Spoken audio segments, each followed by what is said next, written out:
de Unidos Podemos en Comú Podem en Marea, la señora Alexandra Fernández.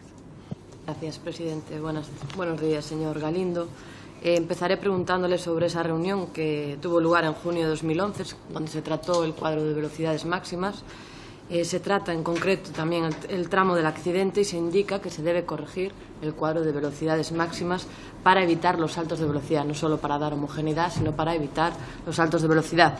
Sin embargo, en la curva de Angrois se mantuvo ese cambio de velocidad muy brusco, de 200 a 80, incluso, según el sistema de seguridad que estuviese operativo, de 300 km por hora a 80 km por hora, sin ningún tipo de escalonamiento. Esto es algo así como si un coche va por una autovía a 120 y de repente se encuentra con una rotonda a 40 y no tuvo ninguna señalización intermedia, ¿no? Claramente una situación de riesgo. Le pregunto, ¿por qué no se cumplió con lo que estaba en este acta y por qué no se modificó ese cuadro de velocidades máximas para evitar los saltos de velocidad, tal y como decía aquí? Vamos a ver, es que se cumplió. Yo creo que lo he intentado explicar, igual no he sido muy afortunado. Se cumplió con lo que se decía en el acta. Le vuelvo a indicar. Es decir, la curva de Angrois tiene un radio 400, un peralte de 140 milímetros y la velocidad de diseño son 80 kilómetros por hora, de acuerdo con la normativa en vigor. A continuación tenemos una curva de radio 495 sin peralte. No se podía poner peralte porque teníamos el enlace con el eje atlántico en esa curva y entonces hay que poner un aparato que impide colocar peralte. Esto suponía una velocidad máxima por trazado de 70 km por hora. A continuación tenemos una curva de radio 650 metros con 60 milímetros de peralte. Velocidad máxima por trazado 85 km por hora. Tenemos una sucesión de velocidades distintas. Y luego a continuación tenemos una curva de radio 382 para entrar a Santiago, a la estación de Santiago, con un peralte de 36 milímetros y una velocidad máxima por trazado de 60 kilómetros por hora. Lo que se nos pide en esa reunión es que toda esta sucesión de velocidades se uniformicen, no dando tantas, porque en tan corto espacio de tiempo no hay espacio para disponer de la señalización. Y tampoco tiene mucho sentido porque el tren ni acelera ni frena en ese espacio de tiempo tan corto. Entonces, en estas curvas lo que se hace es que después de la curva de Angrois se determina que tenemos un tramo a 65 km por hora y a continuación el último tramo ya de acceso a Santiago será la velocidad máxima de 60 km por hora. Es decir, que se elimina una subida y bajada de velocidad que teníamos ahí en medio. Usted me está hablando de otro tramo que no tiene, o sea, el posterior a la curva de Angrois, pero yo le estoy preguntando por el salto de velocidad de la velocidad que traía el tren anteriormente. Yo tengo el cuadro de velocidades máximas que se planteaba aquí delante y era a 300 desde Oirixo y cuando llega a la bifurcación de Agrandeira a 90. Este era el borrador inicial, de hecho, porque no solo no se resuelve el problema del salto de velocidad, sino que se agrava. Cuando se trata en esa reunión el problema de los saltos de velocidad, estaba planteado pasar de 300 a 90 y el aprobado final es todavía más grave, es de 300 a 80. Entonces, ¿me puede hablar en concreto, no del resto de curvas que venían después, sino del salto de velocidad Oirixo, bifurcación a Grandeira, de 300 a 80? Vamos a ver, yo le insisto, a lo que se refiere el acta es a lo que le he explicado anteriormente, y respecto a la curva de Grandeira, lo que se hace en los borradores previos es que se va trabajando con datos de proyecto que no son los definitivos. Posteriormente, pues seguramente el peralte se vio reducido en alguna medida y se redujo consecuentemente la velocidad. Para que se haga una idea, es decir, la aceleración no compensada en esa curva es 0,50, que está en orden de magnitud de lo que se maneja en la alta velocidad, a pesar de que la velocidad es inferior a 200 km por hora. ¿Usted cree que esto es un salto de velocidad? Pero es que creo que no soy capaz de explicarle mi punto de vista.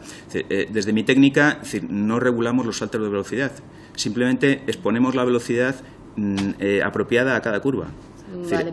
El control de velocidad se realiza en la técnica de señalización. Es decir, que yo simplemente, en el caso de las curvas posteriores a Angrois, lo que se nos dice es que demos una velocidad más uniforme para evitar tener que poner tantas señales que no cabían. Y pero evitar simplemente saltos de velocidad. Usted me está hablando todo el tiempo de la homogeneidad, pero también dice evitar los saltos de velocidad. Le pregunto, ¿usted considera que pasar de 300 km por hora a 80 km por hora es un salto de velocidad excesivo que habría que...? Es un cambio de velocidad. ¿No le parece excesivo? Vamos en recta y llegamos a una curva de radio 400. El señor Lanchares, en una reunión posterior ya al accidente, comenta como una posible recomendación que cuando exista un escalón notable de cambio de velocidad en sentido decreciente, es decir, como el que había aquí, pues que se debe proteger con una baliza para prevenir su correcta ejecución. Lo que está dejando a ver es que después del accidente ya se empieza a decir que hay que regular esos cambios de velocidad. Me están diciendo que ustedes no tenían conciencia antes del accidente de qué significaba pasar de 300 km por hora a 80 km por hora. Le insisto, en mi técnica simplemente definimos las velocidades de acuerdo con las características de la curva. Pero también le digo, antes del accidente el concepto de salto significativo de velocidad no existía. Es decir, esto aparece después del accidente. Claro, y le insisto, es decir, el control o la regulación de la frenada o el control del tren es correspondiente a la técnica de señalización, no a la de vía. Me parece un completo sinsentido. Esto, o sea, cogiendo el ejemplo que decía antes de ir en coche por una autovía a 120 y encontrarse una rotonda, usted me estaría diciendo, claro, es que una autovía, la normativa es a 120 y en una rotonda lo normativo es a 40. Lo que pasa entre uno y otro, nosotros cumplíamos la normativa, la rotonda a 40 y la autovía a 120. Es lo que me está diciendo usted. Yo lo que le pregunto es si solo se dedican a cumplir la normativa sin analizar la casuística concreta, o sea, si no hay ingenieros que digan, bueno, aquí el cumplimiento de la normativa no es suficiente, porque aquí hay un problema. Hay una curva, un cambio de velocidad excesivo. Ustedes, aparte de aplicar la normativa, no analizaban la peligrosidad y la casuística concreta. Pero es que el control de velocidad y la señalización no era mi área de trabajo. Es decir, yo insisto, de que pongo la vía donde tengo la infraestructura y con el radio que ponemos, pues y el peralte que definimos, pues sale a una velocidad automáticamente en función de lo que dice la normativa, la 13803. ¿Me puede explicar por qué la primera propuesta era de 300 a 90 y luego se pasa incluso de 300 a 80? ¿Cuál es la justificación? Pues era lo que le iba a explicar y se me ha ido a la cabeza. Es decir, que para pasar a 90 estaríamos en el límite excepcional marcado por la normativa, estaríamos en 0,65 metros por segundo cuadrado de aceleración no compensada, y se decidió por confort pasar al límite inferior, al límite normal, digamos, de 0,50 metros segundo cuadrado, que es lo que define la normativa. Simplemente son 10 kilómetros por hora. ¿Y ustedes cuando...? Le quiero hacer una precisión. Es decir, estos límites son límites de confort. Lo que nos regula el diseño de la vía son límites de confort. Es decir, están muy alejados de los límites de seguridad. Ya. Es evidente, porque agravó la seguridad. Y pregunto también, ¿para qué escenario se planteaba este cuadro de velocidades máxima en cuanto al sistema de seguridad? ¿Ustedes pensaban que el sistema RTMS se estaría implantando en su totalidad? ¿Pensaban que solo llegaría hasta el kilómetro 80? ¿En qué contexto en relación del sistema de seguridad y el cuadro de velocidades máxima? Vamos a ver, le vuelvo a insistir. Yo no diseño el sistema de seguridad y señalización, es decir, que yo diseño la parte de vía. Entonces...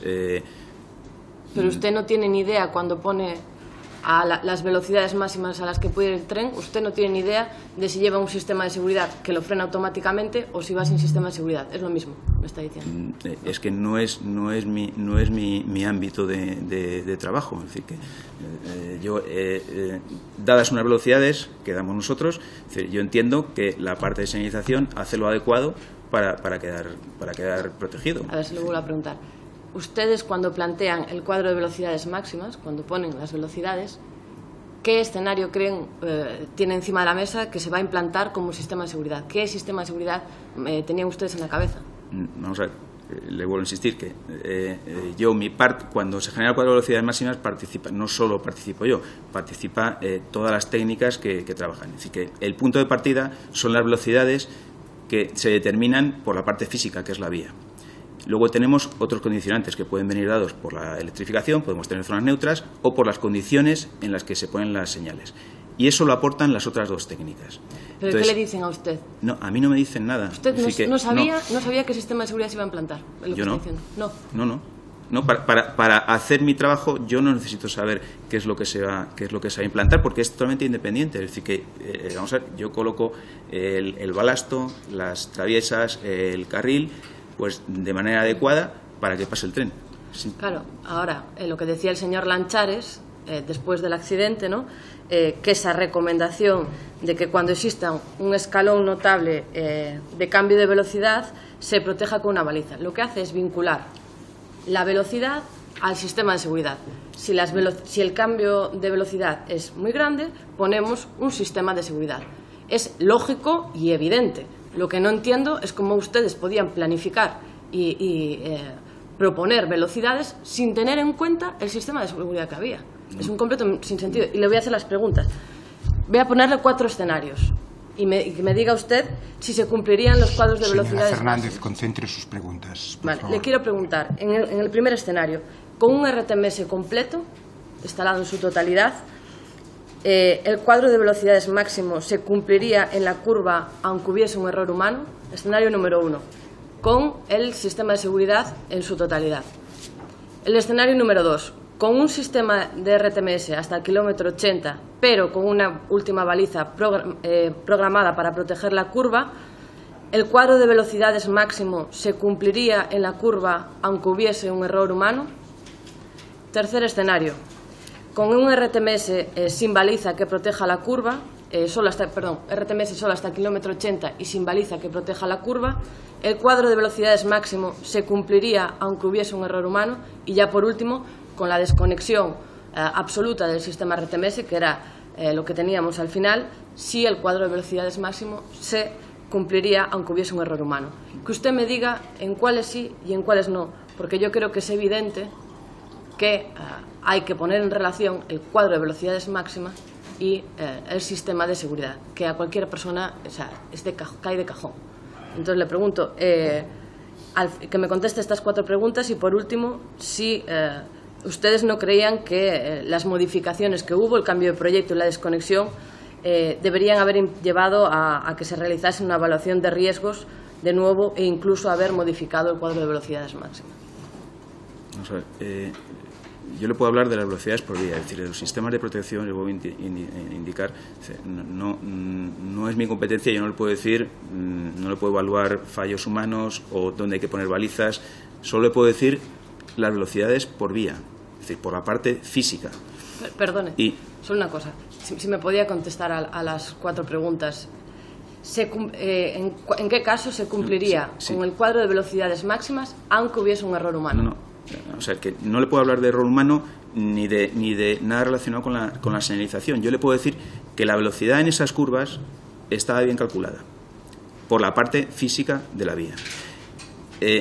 No sé si hay RTMS o no, vamos, evidentemente lo sé, pero que si hubiera habido RTMS hasta la estación de Santiago, la velocidad definida en esas curvas hubiera sido exactamente la misma. Pero yo le porque pregunto, es una cuestión física. En caso de error humano, ¿se cumpliría con lo establecido? ¿Pasaría a más de 80 kilómetros por hora el tren por la curva, aunque hubiese un error humano, con el sistema RTMS conectado? Pero es que me está usted haciendo una pregunta de RTMS y no es mi especialidad, no le puedo contestar. Usted no sabe si un sistema que sirve para que frene el tren automáticamente cuando hay un exceso de velocidad, usted me está diciendo que no sabe si eso haría que el tren parase. Le puedo evaluar las cuestiones de mi competencia, no otras. Pues yo me quedo muy preocupada después de esta intervención de que la persona que pone las velocidades en las vías de tren no tenga ni idea del sistema de seguridad ni de la relación de este con el cumplimiento de las velocidades. La respuesta y su opinión han quedado muy claras y hemos superado de largo, creo que hemos marcado un récord de tolerancia de tiempo, de hecho.